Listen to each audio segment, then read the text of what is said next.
Part 3, the Unity squad gears up for a tougher challenge. The squad prepares to depart. In the dimly lit garage, Tarek handed out the black uniforms to the Unity squad.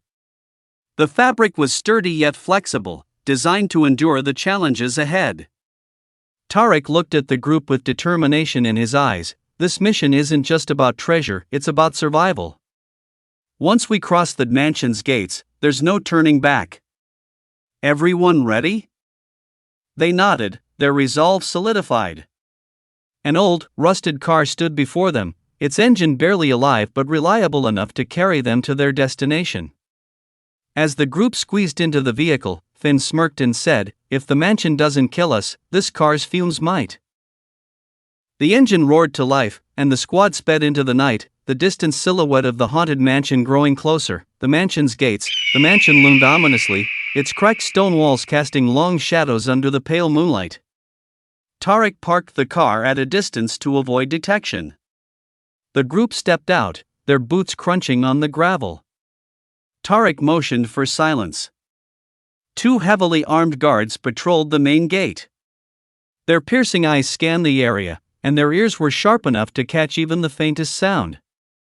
Each guard carried a spear imbued with a faint, eerie glow, a sign of magical protection. "These aren't ordinary guards," Tarek whispered. "They're enchanted to see through lies and sense fear. We'll have to be smart." Outsmarting the guards, Ridden and Lena stepped forward as Tarek watched from the shadows. Lena carried herself with regal confidence, while Ridden subtly mimicked the demeanor of a soldier. "We're here under royal orders," Lena declared. "Let us through immediately." One guard stepped forward, his glowing spear pointed at them. "Royal orders, huh? Prove it." The sudden flash of light momentarily blinded them. In their confusion, the squad slipped past the gate, Tarek whispering, "Good work." But this was the easy part. The Witches Lair. As they entered the mansion, the air grew thick with an unnatural chill. The flickering torches on the walls cast shadows that seemed to move of their own accord.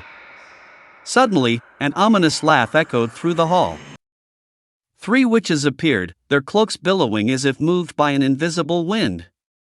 Their faces were hollow, their glowing red eyes fixed on the squad. One of them hissed, "So, the little mortals dare to enter our domain.